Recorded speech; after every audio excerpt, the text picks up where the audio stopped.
Perkenalkan, kami dari kelompok 6 ingin mempresentasikan hasil diskusi kami mengenai siklus pendapatan ataupun penghasilan.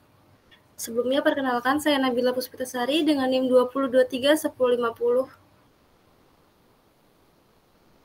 Selanjutnya saya Dani Pedro Susarisma dengan NIM 20231016. Saya Nur Hayati dengan NIM 20231056.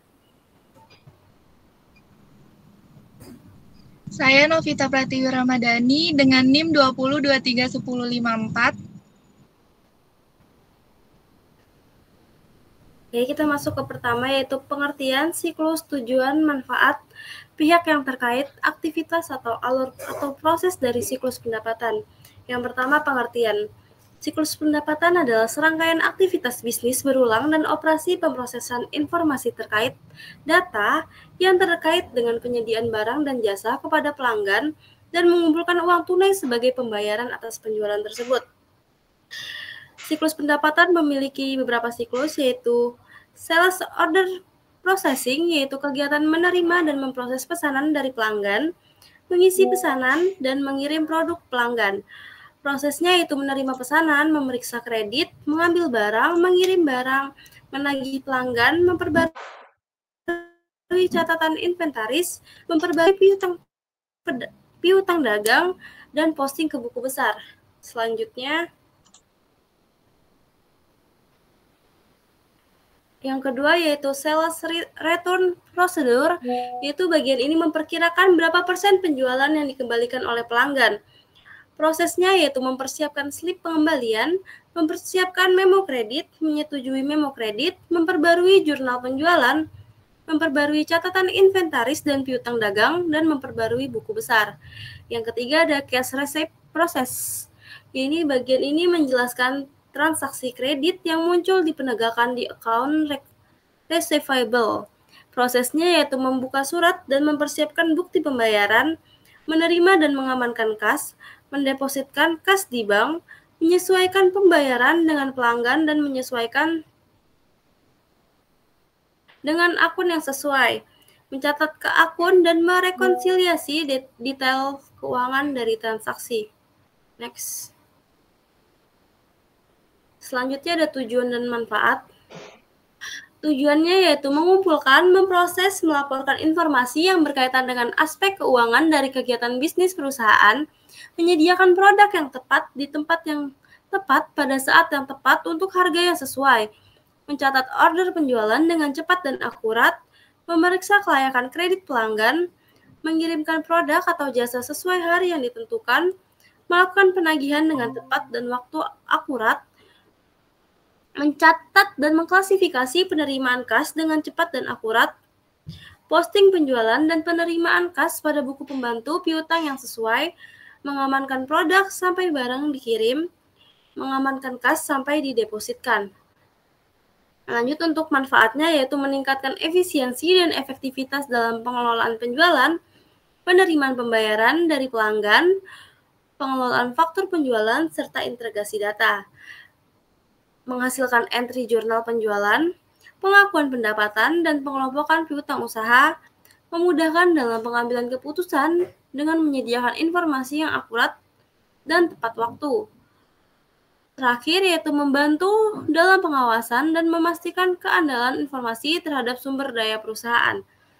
Selanjutnya akan dilanjutkan oleh teman saya. Untuk selanjutnya adalah pihak-pihak yang terkait dalam siklus pendapatan. Yang pertama adalah pelanggan, yaitu adalah pihak yang memesan, menerima, dan membayar produk atau jasa yang disediakan oleh perusahaan. Pelanggan dapat berupa individu, organisasi, atau pemerintah. Yang kedua adalah bagian penjualan, bertanggung jawab untuk menerima dan memproses pesanan dari pelanggan. Mereka mencatat detail pemesanan di formulir order. Lalu ada bagian kredit, yaitu pihak yang memeriksa dan menyetujui kredit pelanggan, serta mengawasi piutang usaha. Bagian kredit bertanggung jawab untuk meminimalkan risiko gagal bayar dan meningkatkan likuiditas perusahaan. Selanjutnya ada bagian gudang, yaitu pihak yang menyimpan, mengelola, dan mengeluarkan persediaan sesuai dengan permintaan penjualan atau pelanggan. Barang slip pengiriman, serta bon akan disiapkan oleh bagian ini dan diterima oleh pelanggan. Lalu ada bagian pengiriman. Bagian pengiriman adalah pihak yang mengambil, mengepak, dan mengirim produk ke pelanggan. Mereka mempersiapkan barang dan dokumen pengiriman. Lalu ada bagian penagihan, yaitu pihak yang mengirimkan faktur atau tagihan kepada pelanggan, serta mengirimkan peringatan atau tindakan penagihan jika ada keterlambatan pembayaran. Lalu ada bagian kasir, yaitu pihak yang menerima dan mencatat pembayaran dari pelanggan, baik dalam bentuk tunai, cek, kartu kredit, atau transfer elektronik. Bagian kasir bertanggung jawab untuk memverifikasi, mengendalikan, dan melaporkan penerimaan kas. Lalu ada bagian akuntansi, yaitu pihak yang mencatat dan memproses transaksi dan siklus dalam siklus pendapatan, serta menyusun laporan keuangan dan anggaran yang berkaitan.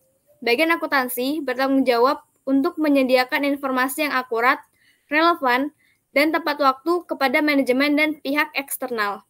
Dan yang terakhir adalah bagian manajemen, yaitu pihak yang mengambil keputusan strategis dan operasional yang berkaitan dengan siklus pendapatan, seperti menentukan produk, harga, distribusi, dan promosi. Yang selanjutnya adalah aktivitas utama dalam siklus pendapatan. Yang pertama adalah sales order entry. Kegiatan utama dalam sales order entry yaitu adalah menerima order dari pelanggan. Pelanggan dapat mengisi formulir order dalam website atau menggunakan teknologi EDI atau Electronic Data Interchange. Nah, setelah itu dokumen sumber dari pelanggan ini adalah order penjualan. Selanjutnya, bagian manajer kredit menyetujui penjualan kredit ke pelanggan. Setelah persetujuan kredit dilakukan oleh bagian manajer kredit, maka akan dilakukan pemeriksaan ketersediaan-persediaan atas barang yang dipesan oleh pelanggan. Ketika barang tersebut tersedia, maka bagian perusahaan akan memberikan jawaban kepada pelanggan atas permintaannya.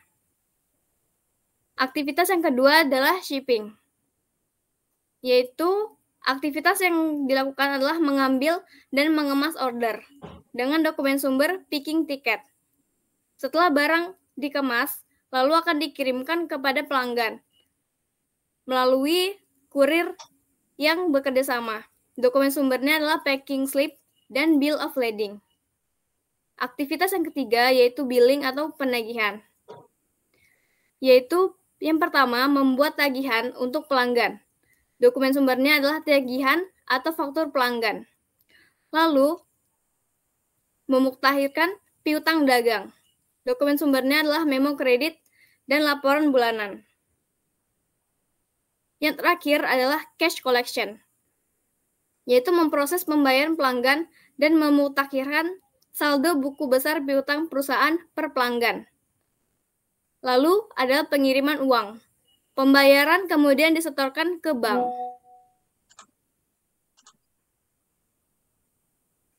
Di sini adalah contoh dari sales order menggunakan NetSuite.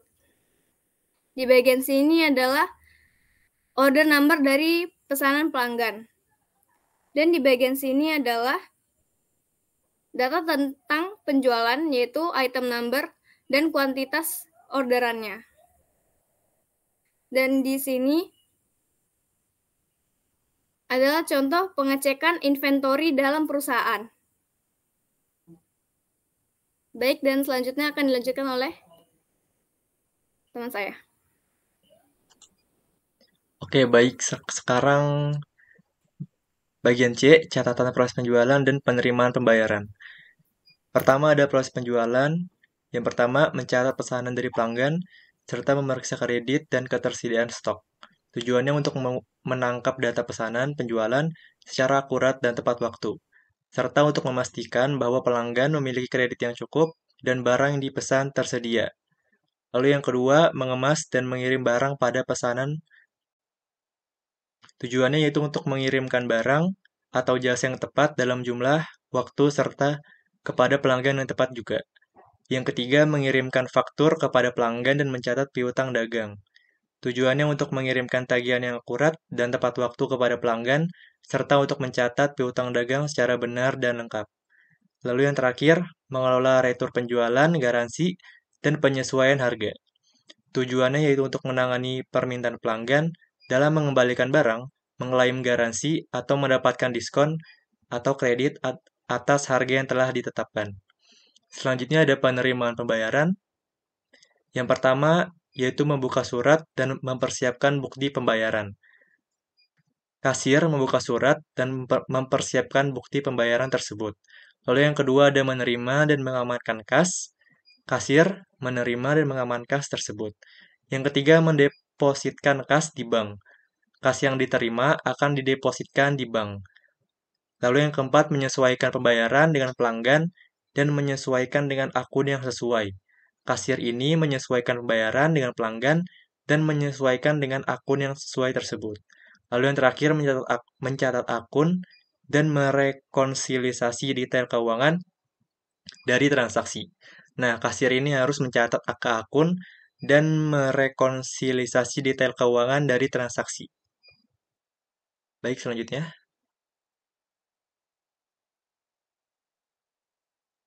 Oke, bagian D, mengidentifikasi bagaimana transaksi itu dapat dicatat dan diproses dalam sistem. Yang pertama, itu identifikasi transaksi terlebih dahulu, karena setiap transaksi yang terjadi dalam organisasi harus diidentifikasi dan dicatat. Yang kedua, dokumen sumber. Dokumen sumber yang memuat informasi mengenai transaksi sebelumnya harus dicari dan dikumpulkan juga. Yang ketiga, pencatatan transaksi. Informasi transaksi dicatat dalam aplikasi akuntansi. Informasi yang dicatat meliputi tanggal transaksi, jenis transaksi, jumlah uang yang terlibat, dan akun yang terkait. Lalu yang keempat, penggabungan data. Data dari berbagai transaksi tersebut dikumpulkan dan digabungkan untuk membentuk catatan transaksi umum yang kemudian akan digunakan dalam proses pelaporan dan analisis. Yang kelima, pengelolaan data. Data transaksi tersebut kemudian diolah untuk menghasilkan informasi yang lebih berguna. Proses ini melibatkan perhitungan, pengklasifikasian, dan pemrosesan data. Lalu yang keenam, ada penyimpanan data. Data keuangan yang telah diolah dalam informasi yang dihasilkan disimpan dalam sistem basis data. Sistem ini harus aman, mudah diakses, dan mampu memelihara integritas data. Lalu yang ketujuh, ada pelaporan keuangan. SIA menghasilkan laporan keuangan yang digunakan oleh manajemen, pemegang saham, dan pihak eksternal seperti otoritas pajak. Yang ke-8 ada pengambilan keputusan. Manajemen ini harus menggunakan informasi yang dihasilkan oleh SIA tersebut untuk mengambil keputusan secara strategis. Lalu yang ke-8 atau yang terakhir, audit. Auditor internal dan eksternal menggunakan SIA untuk memverifikasi keakuratan laporan keuangan dan memastikan bahwa organisasi mematuhi aturan dan peraturan yang berlaku. Sekian dari saya, akan dilanjutkan oleh teman saya.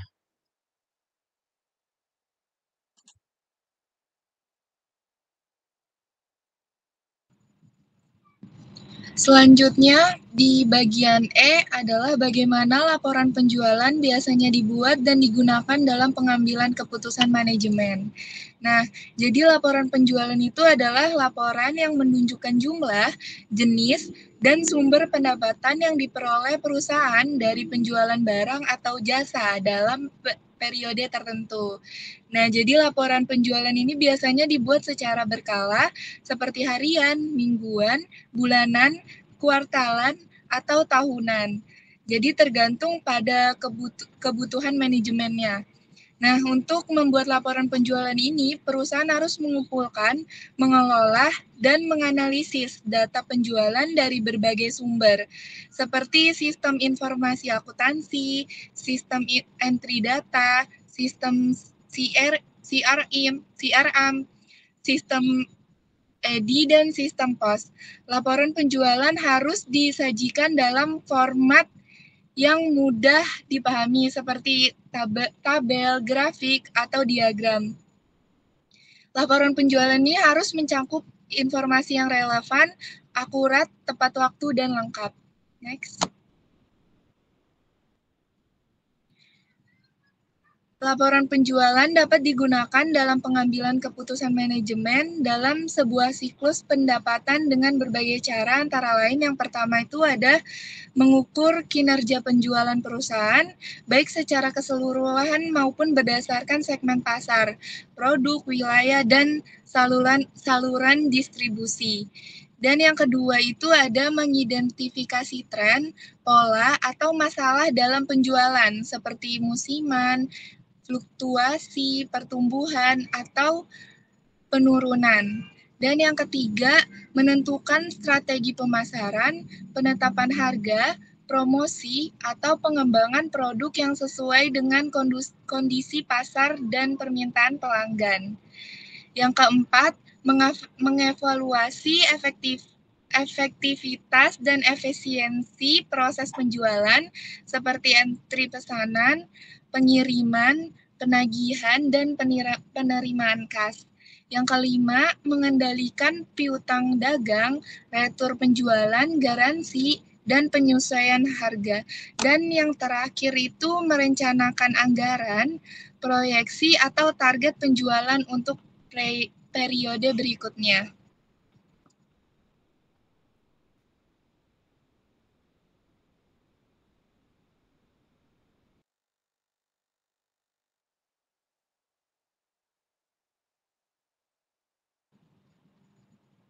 Segitu saja presentasi dari kelompok kami, selebihnya mohon dimaafkan. Terima kasih.